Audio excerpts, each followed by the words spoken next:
Loaded. Don't go home, he whispered, shoving a crumpled note into my palm while my wife Amy stood 20 feet away, texting furiously next to our Honda. Just trust me on this one, Mike. I'd known Officer Dan Brennan since high school, never seen him scared. The note felt like it weighed 50 pounds in my pocket as I watched Amy's face transform from worried to relieved the second his cruiser pulled away. That smile, I'd seen it before. The night she said she was working late but came home smelling like cologne that wasn't mine. In the car, she hummed along to the radio like nothing happened. My phone buzzed. Unknown number. The text made me freeze. Check your glove box. Your wife put something there. Don't react. Act normal. Honey, can you grab me a tissue?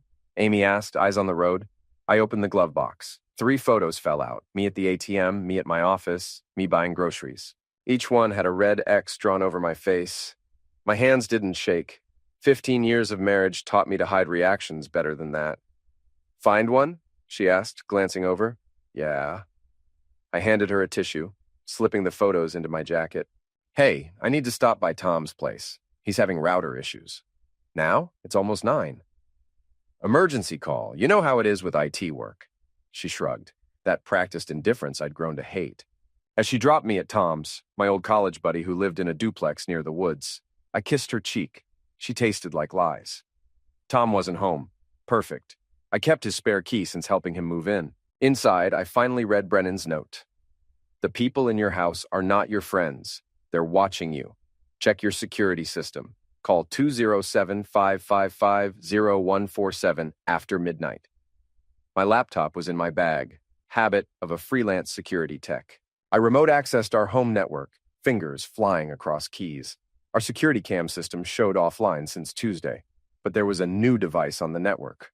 Unauthorized camera, different brand than ours. Someone had been watching us. No, watching me.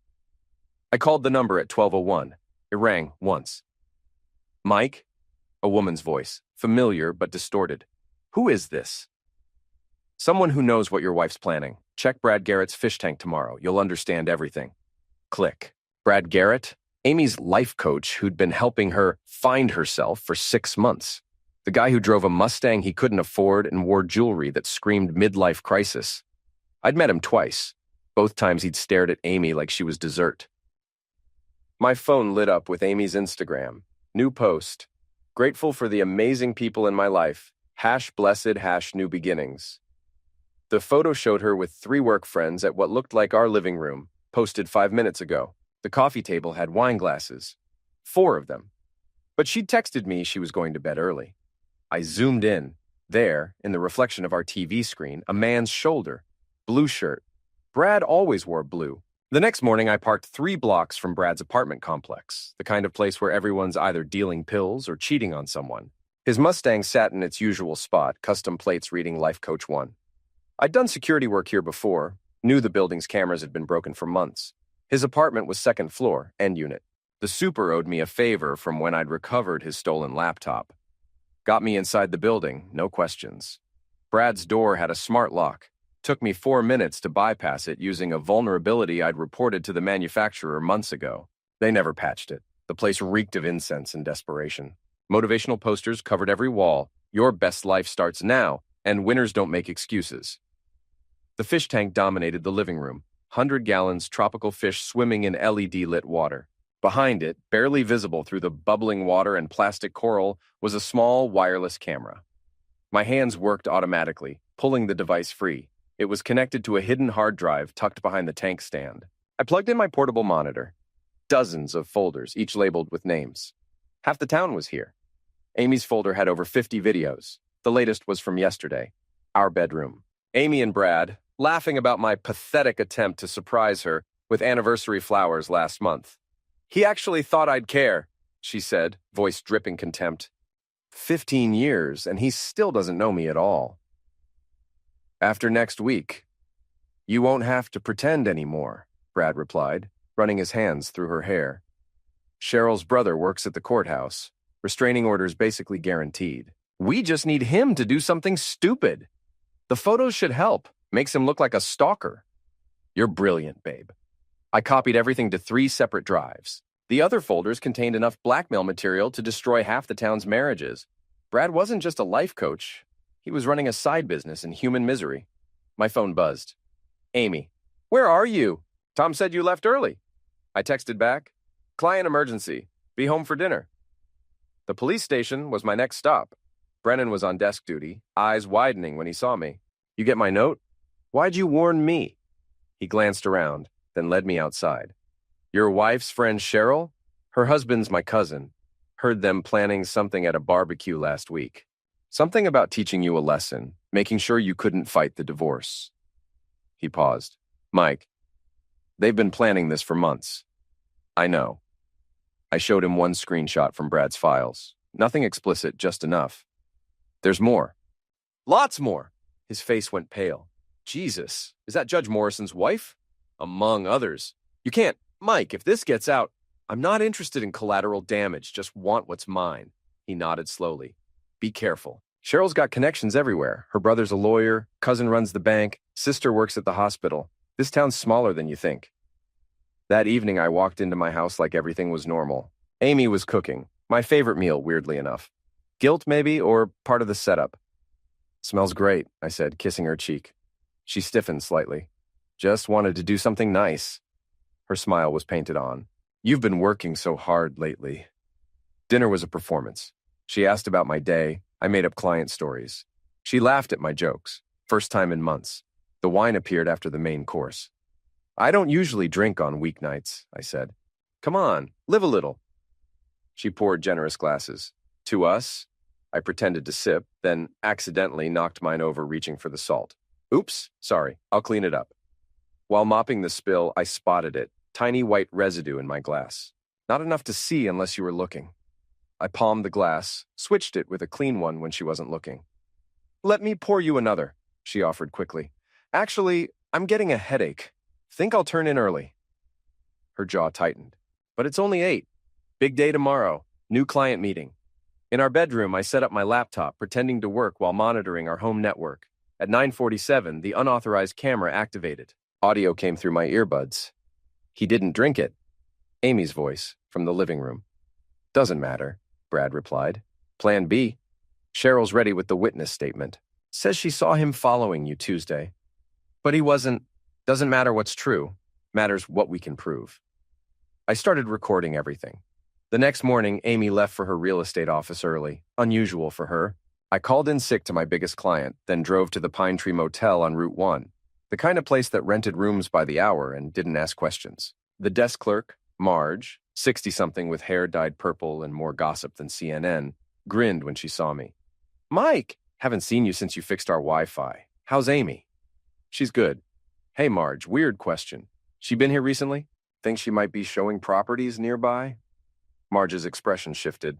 Honey, your wife ain't been showing no properties here? She glanced around, then leaned closer. But if you want to know about room 12, Tuesday afternoons, what about room 12? Let's just say your wife's been doing housework she ain't getting paid for. That Brad fellow's been renting it regular like. Has some interesting visitors. My stomach churned. How long? 4 months, maybe 5, always pays cash. But here's the interesting part. She pulled out her phone, showed me a video. Security footage from last week. That's your wife's friend Cheryl going into room 11. Same time as your wife's in 12. The video showed Cheryl carrying a small recording device. They're not as clever as they think, Marge continued.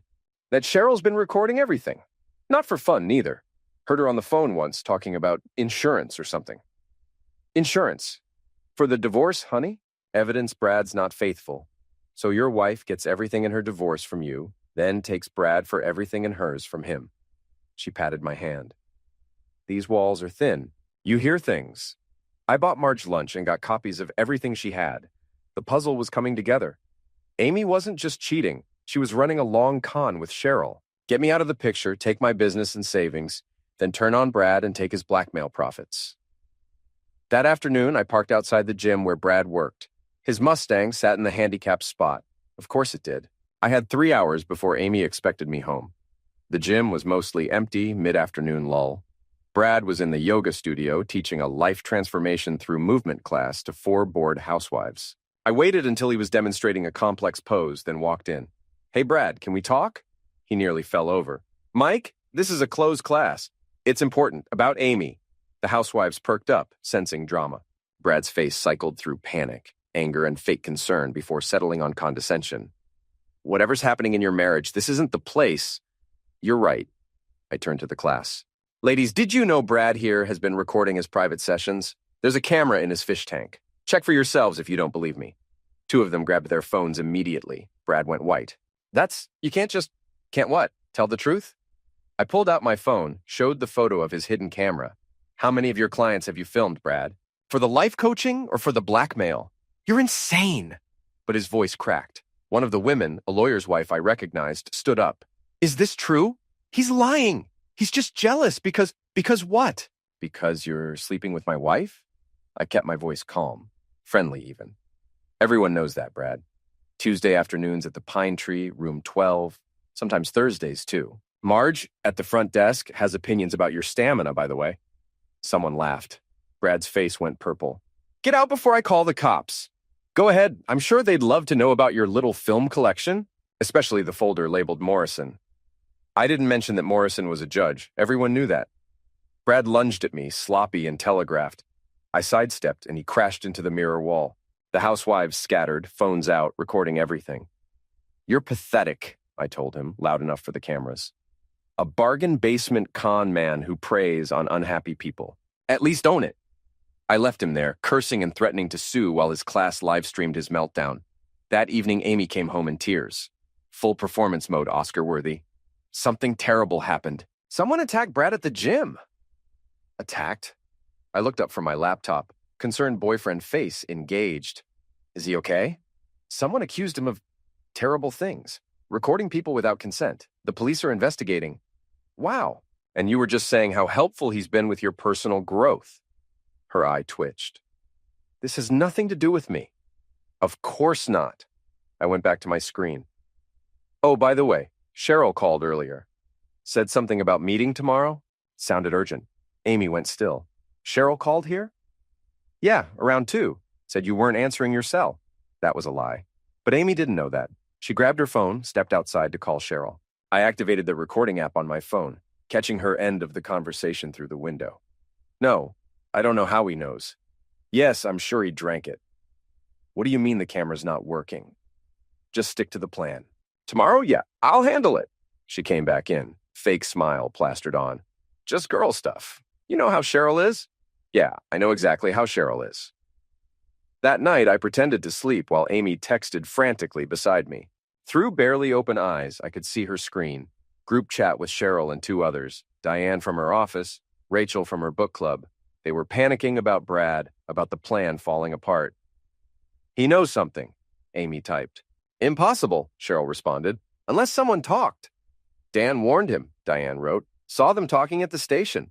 That cop's always been trouble. His cousin married my idiot husband, probably told him everything. So what now? We accelerate. Tomorrow, lunch meeting at the office. Bring the papers.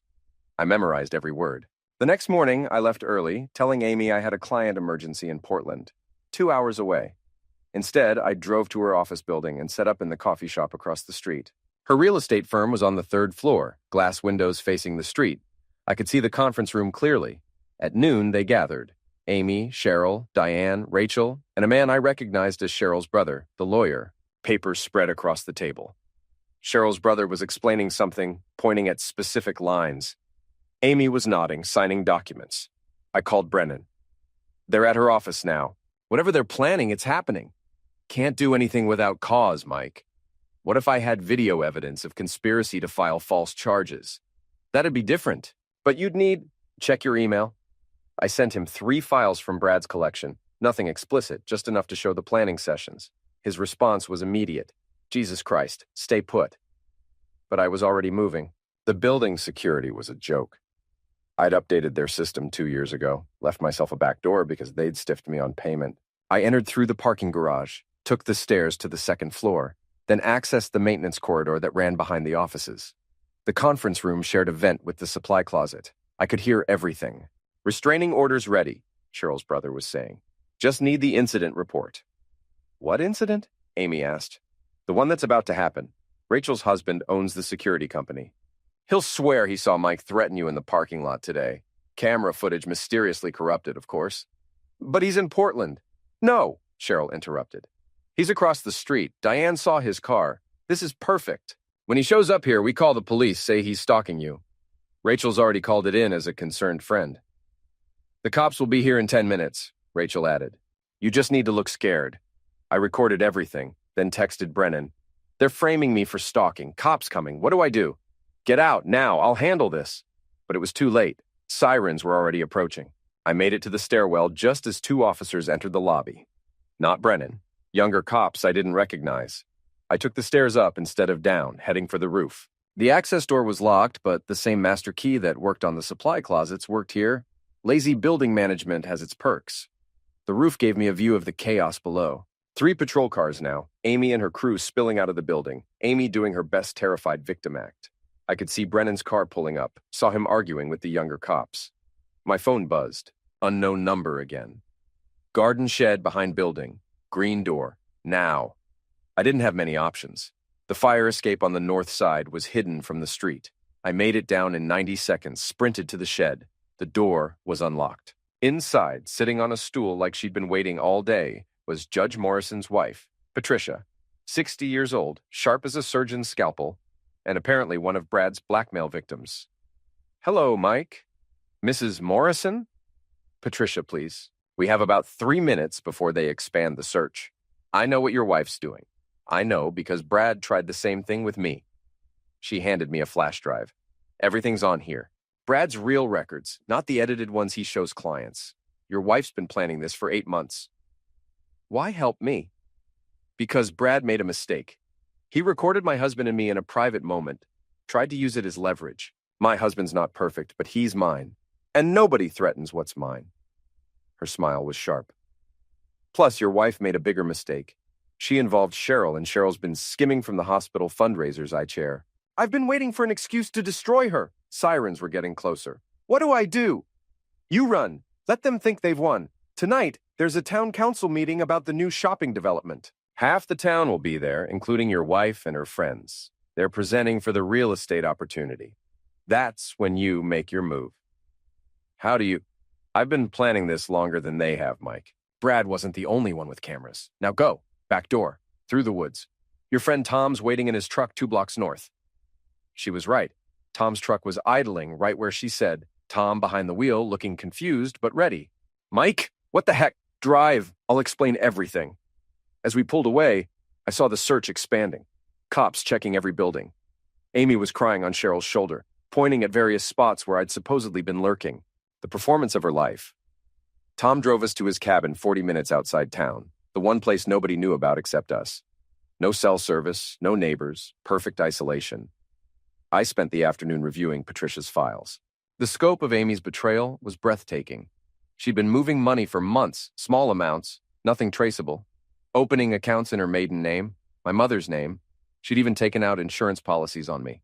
3 of them. Mike, Tom said, reading over my shoulder. I know. No, you don't. Look at this date.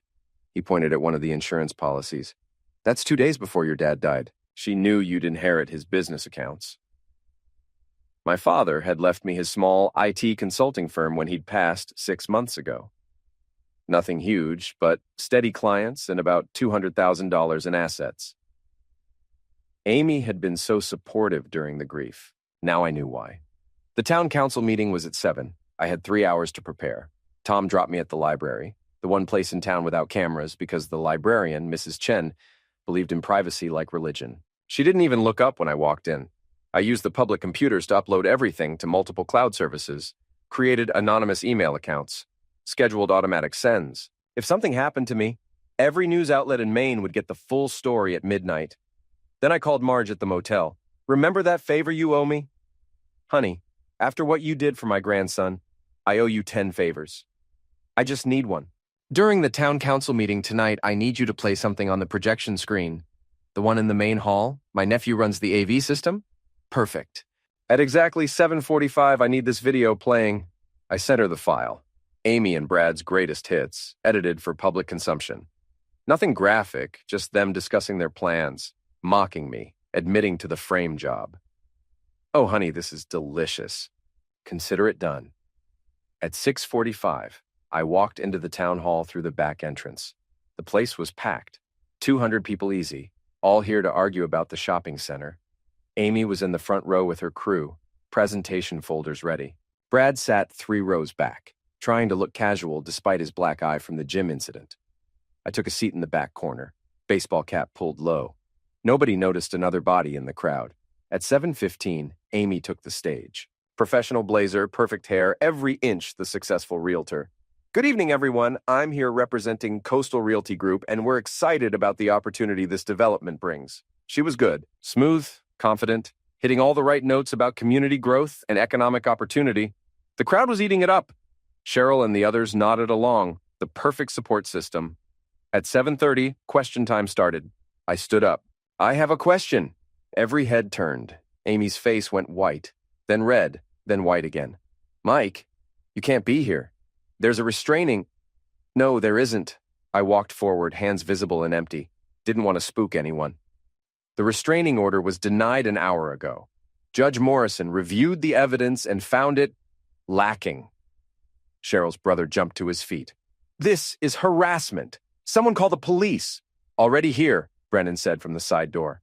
He wasn't alone. 2 state troopers flanked him. Got a call about potential fraud. Thought we'd listen in. This is ridiculous. Amy's voice pitched higher. He's been stalking me. Tell them, Cheryl. Actually, I said, pulling out my phone, let's hear what Cheryl really thinks. I played the audio from their planning session, Cheryl's voice filling the hall. The restraining order's ready. Just need the incident report. Rachel's husband will swear he saw Mike threaten you. Camera footage mysteriously corrupted, of course. Gasps rippled through the crowd. Rachel's husband, sitting in the 3rd row, went pale. That's fake, Cheryl shrieked. He doctored it. Really? Because I have video too. Marge? Right on cue, the projection screen lit up. There was Amy in Brad's apartment, the fish tank camera capturing everything. After next week, you won't have to pretend anymore. We just need him to do something stupid. The crowd erupted. Someone yelled, Is that Brad Garrett? Another voice, That's not her husband. Amy tried to run, but the center aisle was packed. Brad stood up, pointing at me. This is illegal. You broke into my apartment? Actually, Patricia Morrison said, standing up from her front row seat. The apartment complex owner gave full permission for security inspection after receiving reports of illegal recording devices. Isn't that right, Mr. Kowalski? The complex owner, a mountain of a man in the 5th row, nodded. You're absolutely right. Can't have perverts filming people in my building. This is entrapment. Cheryl's brother was sweating through his suit. None of this is admissible. In court? Maybe not, I agreed. But this isn't court. This is the court of public opinion, and they're about to hear everything. The screen changed. New video. Brad in his gym, folders visible on his laptop screen. Names everyone recognized. Morrison, Peterson, Williams. Half the town's dirty laundry filed and categorized. Turn it off. Brad rushed the AV booth, but Tom stepped out, blocking him. They collided, Brad bouncing off Tom like a pinball. Here's my favorite part, I announced as the video continued. Amy's voice again. The insurance policies are already set up. 3 companies, they won't cross-reference. After the divorce, if something happens to him... The state troopers moved toward the stage. Amy saw them coming, grabbed the mic. He's lying, all of it. Mike's always been unstable. Ask anyone. He hit me. When? I asked calmly. Last month. At home? Interesting, because last month I was in Boston for a conference. 400 IT professionals saw my presentation on network security. Here's the video. I held up my phone, showing the conference footage. Time-stamped, verified, and I have about 50 business cards from people I met. Amy's mouth opened and closed like the fish in Brad's tank. But hey, I continued, let's talk about what really happened last month. You withdrew $5,000 from our joint account, said it was for your mother's medical bills. Your mother who's been dead for 3 years. Gasps from the crowd. Amy's mask finally cracked completely. You bastard! You ruined everything! We were happy before you inherited that money. There it was. The truth, finally. We were never happy, Amy. You were just better at pretending. I turned to the crowd. By the way, check your emails tomorrow. If Brad filmed you, you'll be getting a notification. All the files are being turned over to the state police. Brad made another run for the exit. This time, 3 fishermen from the docks stood up, forming a wall. "Where you going, coach? Thought you were all about facing challenges head-on?" The meeting devolved into chaos. Amy screaming at Cheryl, Cheryl blaming Rachel, Rachel crying about her husband's involvement, Brad trying to negotiate with everyone at once, throwing out desperate offers and threats. I walked out during the symphony of destruction, Brennan beside me. "You know they'll try to come after you legally. With what money? Amy's accounts are frozen. Patricia Morrison made sure of that. Brad's about to be sued by 30 people. Cheryl's looking at embezzlement charges for the hospital funds.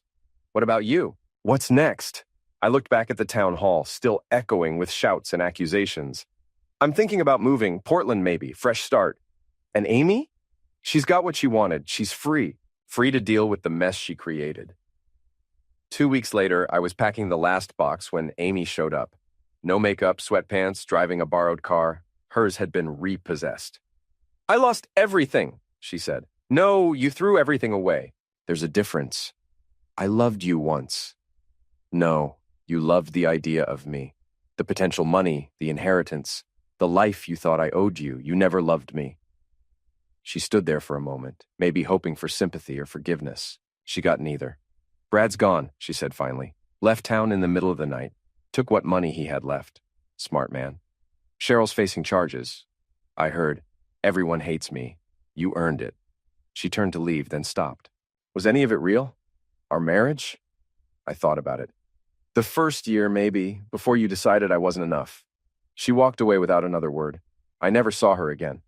Tom helped me load the truck. Patricia Morrison had connected me with a security firm in Portland. Legitimate work, double my old salary. Turns out exposing a town-wide blackmail ring was good for the resume. "You sure about this?" Tom asked. "Yeah, this place is poison now." "What about revenge? Don't you want to see how it plays out?" I looked at my wedding ring, still sitting on the kitchen counter where I'd left it. "Revenge is like fishing, Tom. Once you've got what you came for, staying longer just means you might lose it all." "That's deep, man." "No, that's therapy. Turns out I needed some after all this." We laughed, loaded the last box. As I drove out of town, past the motel where Marge waved from the office, past the gym with its closed for renovations sign, past the town hall where they were still dealing with the fallout, I felt something I hadn't experienced in years. Freedom. My phone buzzed at the town limits. Text from an unknown number. "Your wife's pregnant, thought you should know. Patricia." I pulled over, stared at the message, did the math. The timing meant I deleted the text, blocked the number, and kept driving. Some things were better left in the rearview mirror. Amy had wanted a new beginning. Now she had one, complete with consequences she'd never planned for. The Portland skyline appeared an hour later, sun setting behind the buildings. My new apartment was small but clean, with no memories haunting the corners. The security firm started me Monday. Simple work, protecting people's data instead of exposing it. That night, I sat on my empty floor, eating Chinese takeout from a box, and laughed. Really laughed, for the first time in years. Amy had spent 8 months planning the perfect crime. I'd destroyed it in 2 weeks, with nothing but the truth and a borrowed projector. My phone rang. "Brennan." "Mike? Thought you should know. Brad got arrested trying to run the same scam in New Hampshire. Amy's been calling everyone trying to borrow money. Cheryl's husband filed for divorce, and Rachel, turns out she was skimming from the real estate office. It's all coming apart. Not my problem anymore." "No, guess not. Hey, Mike, you did good. Most people would have gone darker with it." Darkness is easy. Living well, that's the real revenge. I hung up, looked around my empty apartment, and smiled. Tomorrow I'd buy furniture. Maybe a fish tank, but definitely no hidden cameras. Outside, Portland hummed with possibility. New city, new job, new life. Amy had wanted me gone, wanted my money, wanted everything except me. In the end, she got exactly what she deserved, nothing. And me, I got the one thing she never could have given me. A second chance. I stood at the window, watching the city lights twinkle like stars I could actually reach. My reflection stared back, tired, but not broken, older, but not bitter. Amy had bet everything on my weakness. She'd lost everything to my patience. The best revenge isn't served cold. It's served with a side of truth and a receipt for everything they thought they'd stolen. Amy would spend years trying to rebuild what she'd destroyed in months. I'd spend those same years building something she'd never understood, a life based on truth instead of manipulation. My phone buzzed one last time. Tom, beers tomorrow? Sure, but you're buying. I just became single again. Worth it to see Brad get tackled by fishermen. We both knew it was worth more than that. It was worth everything. I closed the blinds, shut off my phone, and for the first time in 8 months, slept without wondering what trap I'd wake up to. The perfect revenge isn't about destroying someone. It's about letting them destroy themselves while you walk away intact and free. Amy taught me that. It was the only honest thing she ever gave me.